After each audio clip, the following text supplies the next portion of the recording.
Hello? Hello, it's Bob Eubanks. Hey, the Wise Guy Show. All right.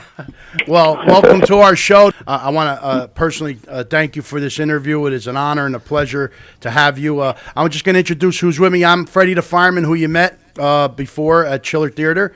Sitting next to me, we have Biagio, Italian singing How sensation. you doing, Bob? Right. Big fan. Hey. And Jumpin' Gennaro. Atsu. How you doing, sir? All right, doing fine. Thank you.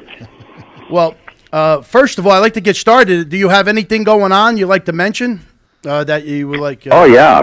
I've got, I have a live Beatles show I do. I have a live game show I do. And I also have a cameo situation. And so those things are important to me. Fantastic. But whatever you need, I'm here for you. Well, we're kind of like, we're starting off like, we've been doing the podcast for a while now, and we are doing a lot better with getting exposure. We have 33,000 members on our Facebook page, but I want to ask you any advice that you have for us, maybe for what you know, because you're the legendary disc jockey who started off in L.A. I was going to ask you the same thing. If I do a podcast, do you have any advice?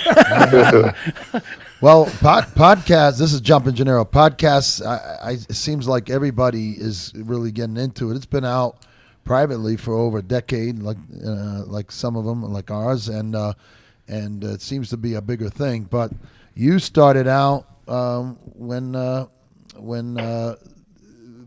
was innovation, in your time with doing radio. And it's kind of like the same thing when you started with radio and us with podcasts. What was your experience, starting out on radio? Well, what I did is I went to a radio school, Don Martin School in Hollywood, and my first job was at a 250-watt radio station in Oxnard, California. 200 went to the ocean and 50 went to a cemetery next door.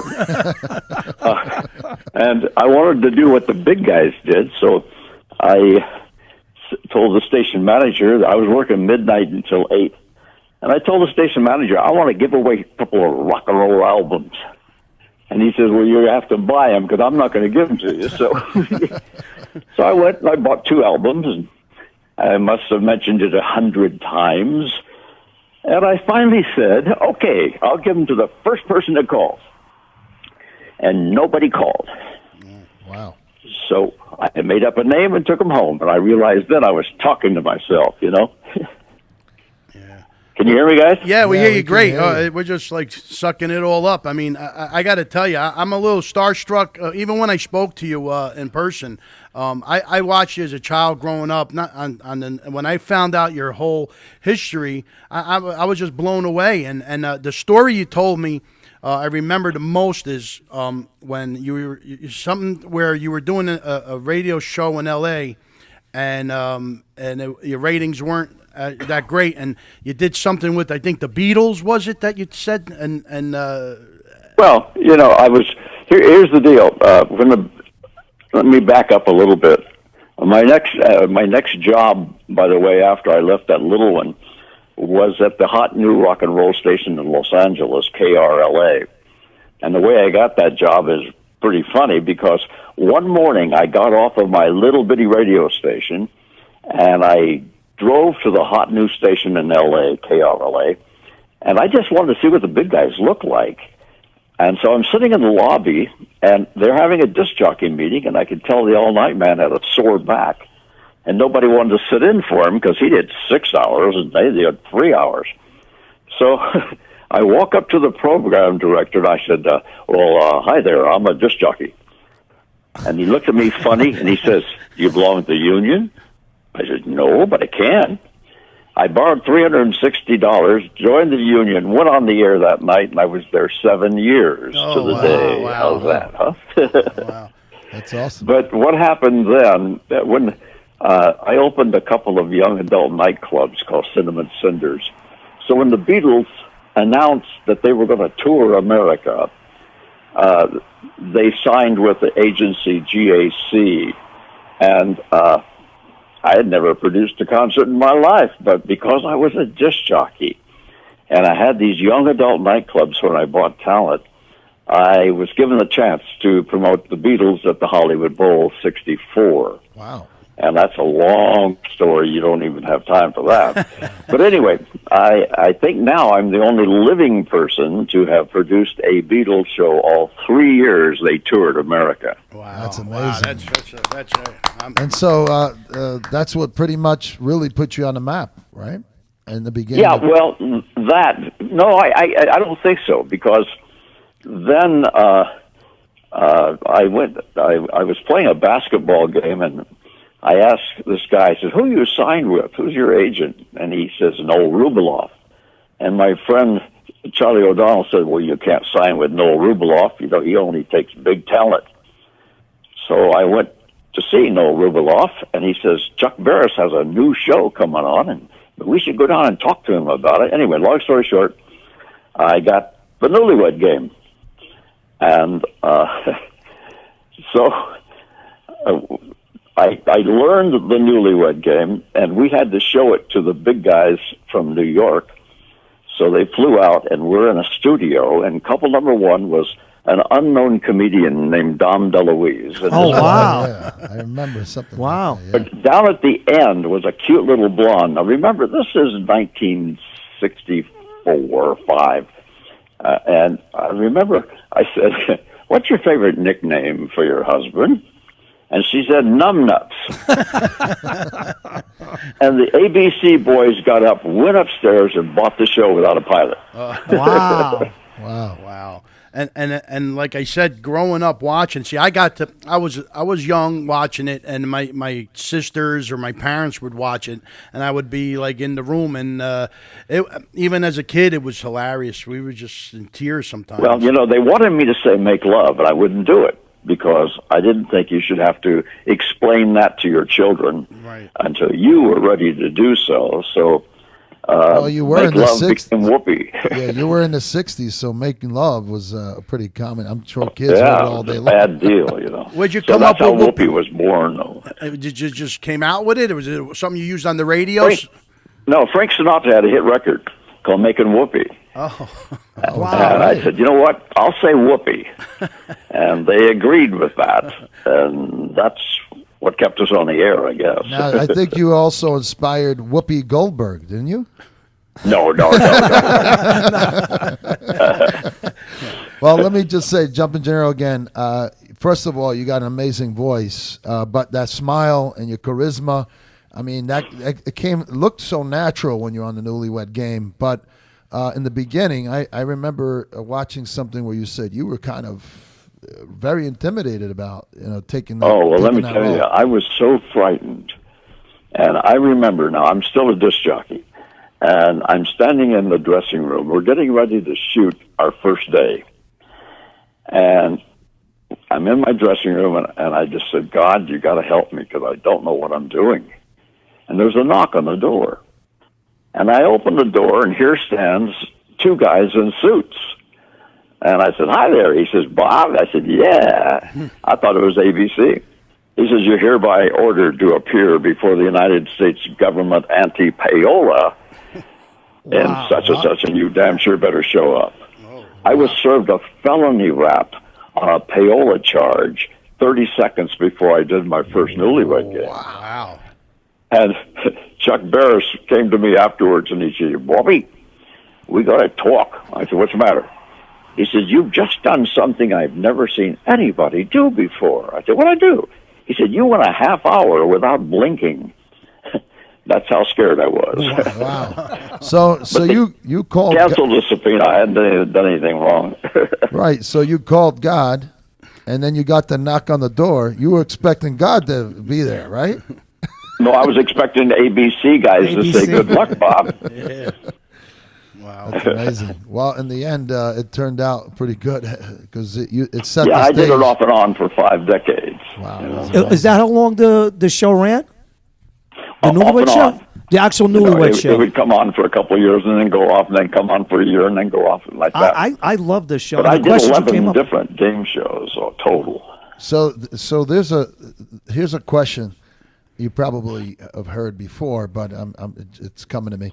Have you ever met someone, like even today, if you're like going about your daily routine in California, did you ever meet somebody that said, Bob Eubanks, I was on your show in 1980, I don't know, and before I got married, and did you ever get that? Yeah, well, better yet, I've had them say, Bob Eubanks, my parents were on your show.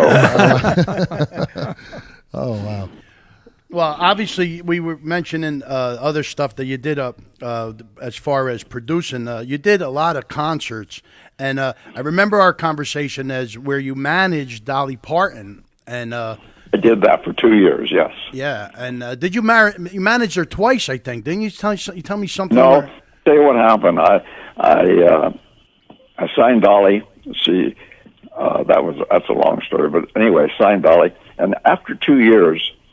We were doing all right, and she came to me and she said, I can't stand the pressure anymore of having a West Coast manager. The guys here in Nashville are giving me all kinds of trouble. And I said, well, I understand that, kiddo, no problem at all.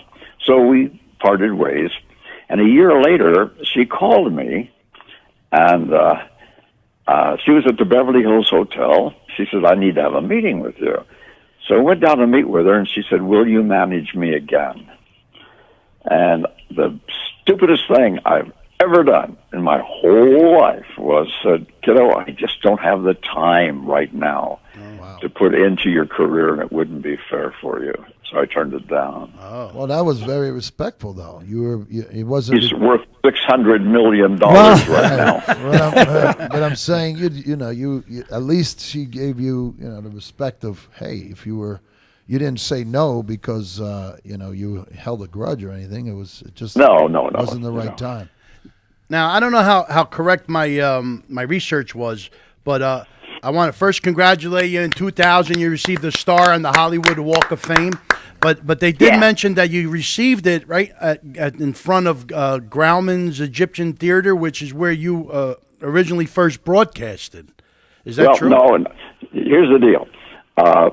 I needed. I had a job at Lockheed Aircraft, and it lasted 3 days because a guy dropped dead in front of me on the way in. Oh, wow. And I said, I'm out of here because I'm so unmechanical. Anywho, I got a job as a doorman at the Egyptian Theater there in Hollywood, and I saw Oklahoma, I think, 23 weeks. But I was afraid of heights, and the manager said, will you go wipe down the marquee? I said, okay. So I got this big ladder on wheels, and I climbed up, and I'm wiping the marquee, and here comes these two guys down Hollywood Boulevard, and they get right to my ladder, and bam, they hit it. Well, I'm rolling down Hollywood Boulevard now, and I was ticked off, boy. Oh, wow. So pretty soon I look down, and they're coming back. And just as they get to my ladder, I slide down, I grab this little broom, and I hit this guy right in the back of the head. Wow. And the manager was walking out of the box office exactly at the same time, and he said, you're fired. I said, okay. So when I got my star on the Walk of Fame, I had it right in front of the Egyptian Theater where I got fired. Oh, wow. See, that's nice. But and then also another achievement, 2005, you received a Lifetime Achievement Award, Emmy Award, from the Academy of Television Arts and Sciences. Yeah, I've won 9 Emmys. Wow. And that's incredible. Because I did the Rose Parade for 34 years. Right. That deserves an atzo. 1, 2, 3, atzo! What? So we celebrate on the show with the atzo. It shows element of surprise and celebration. Oh, I see. That's I like did the Rose Parade for 34 years, and I 9 Emmys for that. We did pretty well because I was in the rodeo business. I was a participant and then did television for rodeos. And so I knew a lot about horses, and Stephanie Edwards with me knew a lot about bands. And so we kicked butt. We had really good ratings. In fact, when we quit, our ratings were twice that of all the other channels combined. Wow. But it was just time to quit. That's why we did it. So, so I was about to say, I was born in Newcastle, Pennsylvania, and years had gone by when I researched how many significant things in this little town in the middle of nowhere in Pennsylvania. And I found out that Bob Hope started his first radio show before, he got into vaudeville and then, all the way down the line. Did you ever have any, back in the day, any association with Bob Hope at all? No, I didn't have any association, but I gave him an award of some kind, and if you go to the Golf Hall of Fame, you see me handing Bob Hope this trophy, and I didn't even know it existed. But I know I've never had any real close contact with Bob Hope. Was there a request for you to give that to him during, I don't remember doing it. Oh, wow. Oh, it's been a... Wow. I have a quick question with Bob. Bob, since you were a DJ, I guess did you play an instrument? Did you love music? How'd you get involved in that? I always wanted to be a disc jockey, and I don't know why. It started when I was in junior high school.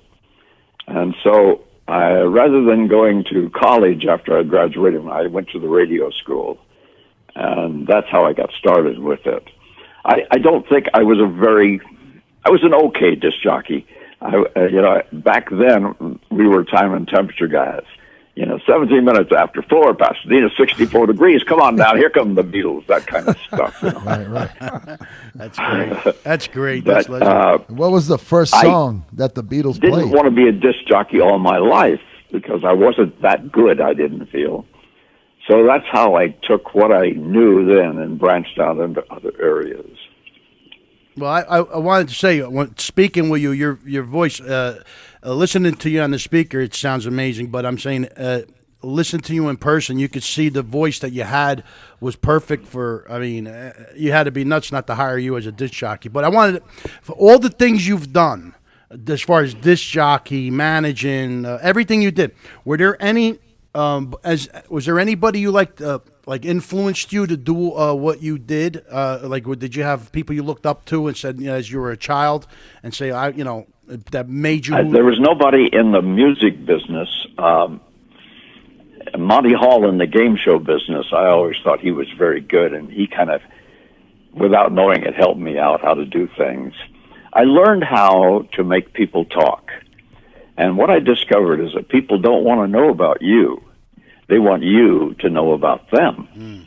So, for instance, if you walk into a meeting that you've never had before, and the first thing I do is take a look on the walls or pictures that the person may have and ask them a question about, hey, is that your daughter over there?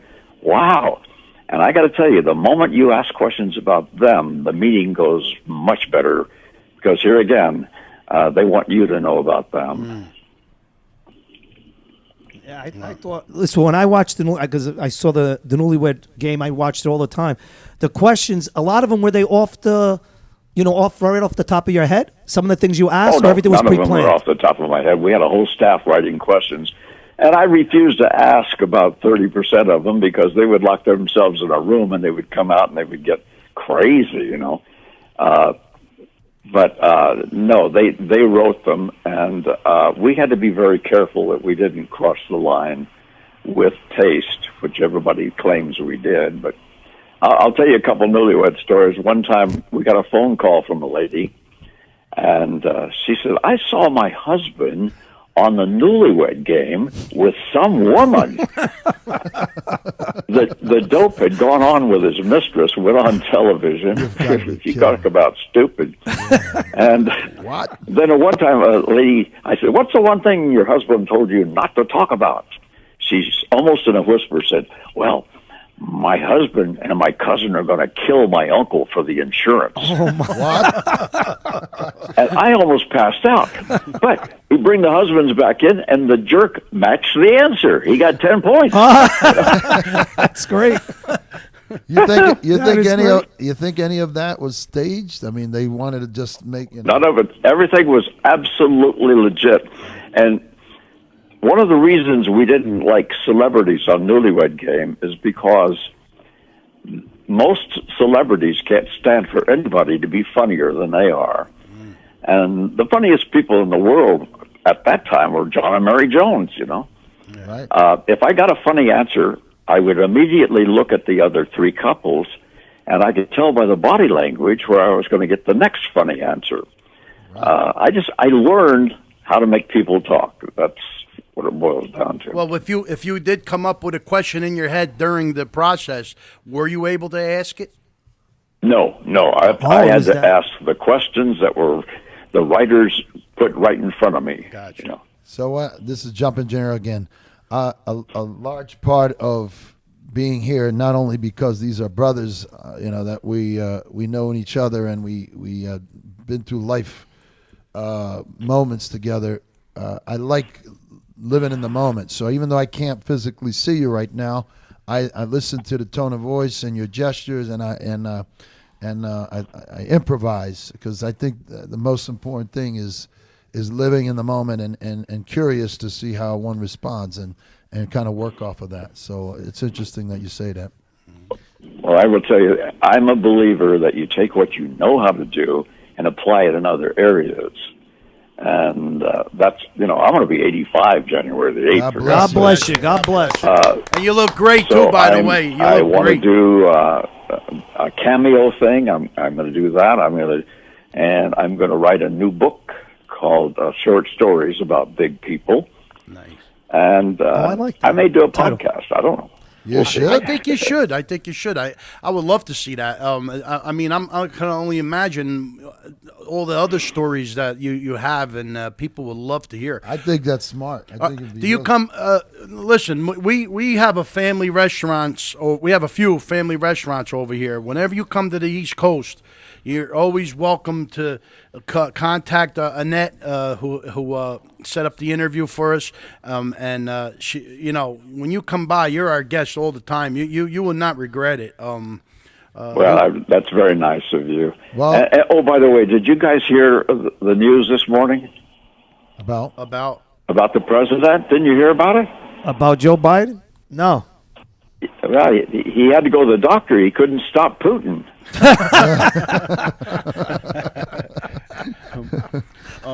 Well, the other thing is, if you want to get any idea of podcasting, just come in our studio and be a co-host. Yeah, be a on co-host the East Coast.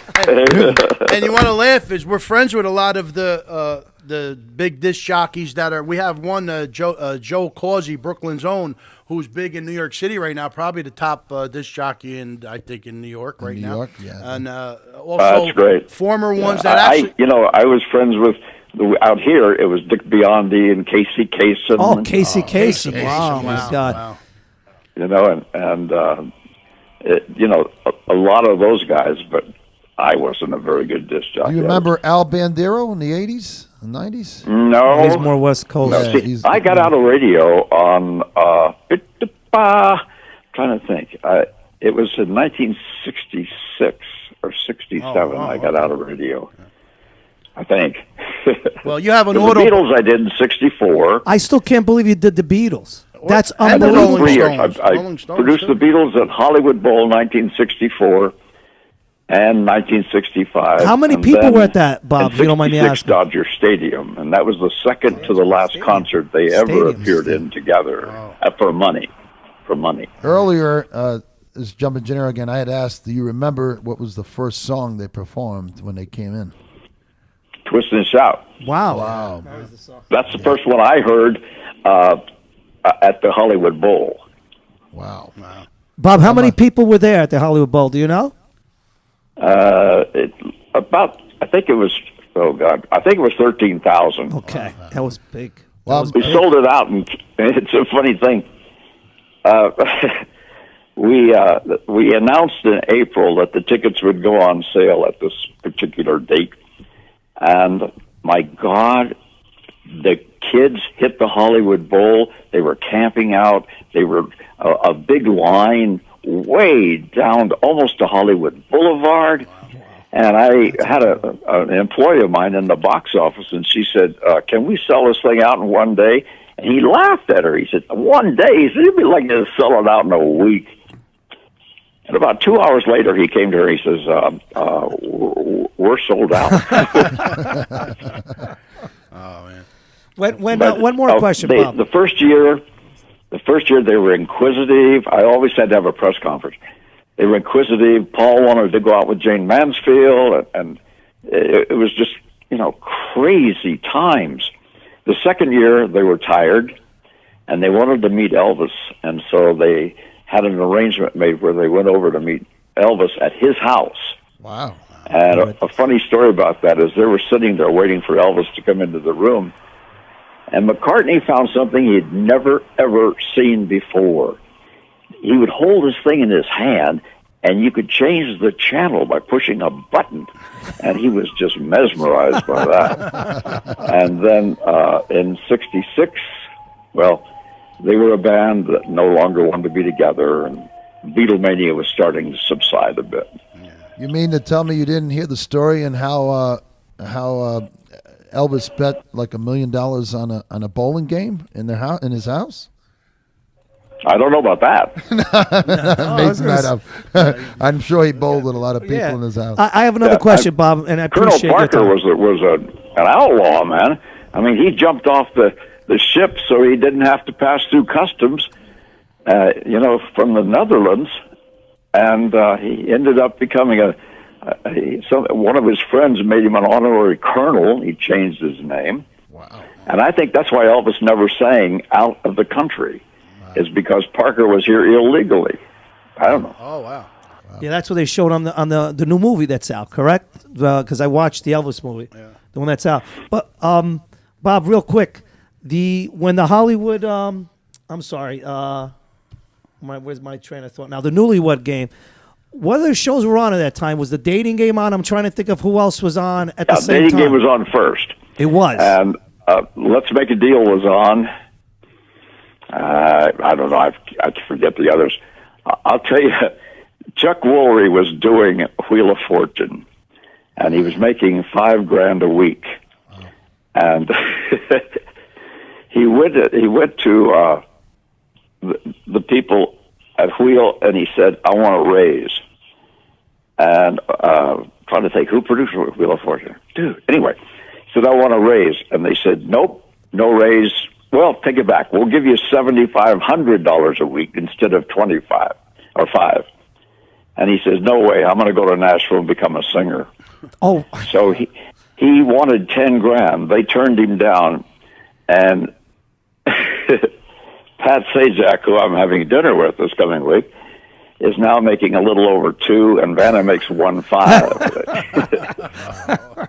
Wow. unreal. Well, listen, I'm sure we could go on here. I want to thank you again. It is such an honor to have you on our show. And I want to, before I let you go, though, the invitation is open on the East Coast. Please save Annette's number, and whenever you're on the East Coast, it will even provide transportation to get you there. Thank you. What city are you in? We're in New Jersey. We're in Franklin Lakes, New Jersey, but we're near like Newark, Belleville. And if you're going to Manhattan, we're half an hour. In Atlantic City. Yeah, right. We're about 2 did hours. a live game show there. Even when you're in Atlantic City, if you're ever there, just let us know. We have a lot of people that we're friends with. Come on, this is the Wise Guy show, so you're going to be treated like a king. Well, the last time I was in Atlantic City, I was staying at a hotel, and this girl started banging on my door about 2 in the morning. It was screaming and yelling. I finally had to get up and let her out. It was just terrible. I wanted to ask you. I'm going to use that. You have a book coming out. Is there? And then you also have an autobiography that was done already, I believe. Do you have any other thing you want to mention that people can go to, websites, anything like that? Just Cameo. If they would like for me to cut a video for someone having a birthday or for someone a wedding anniversary or whatever, they would just go to Cameo and look up my name, and then I would make arrangements to video something for them. That's important for me. That's awesome. Great. Thank you so much, Bob. It's been such an honor, and thank you. I can't tell you this. Speaking with you at Chiller Theater, and even speaking with you today, as much as I gotta honestly say, it's gonna stick with me for the rest of my life. And I can't. Oh, you're a nice man. Thank you Thank very you. much. I Thank appreciate you. For that. all of us. I would I love. am very fortunate. I'm very blessed. I would I love. have, I would love I have for 4 you. children. My oldest is 62, and my youngest is 19, Wow. God bless. and 2 in the middle. And I live a blessed life, and I'm very happy. You're a great man. God bless you. Great man. Bob Eubanks, Jump Engineer. Can you count up to 3 in Italian, not Spanish? Count up to 3. What? In Italian. Uno. Oh, hell no. Uno. All right. I can do that. Uno, dos, tres. In All right. Uno. Hispanic. It's uno, due, tre. Okay. I want you to do the count, and we're gonna do Again? a final lazzo. Go. Uno, due, e tre. Uno, do it, and tre. That's Yes. it. Okay. Ready? Go. Uno, do it, and tre. Lazzo. Thank you, Bob. Thank you so much. I'm really looking forward. Look us up, please, when you come on the East Coast, especially if you're doing another signing. We'll be there. All right. All right. Thank you very much, guys. Thank you. Pleasure.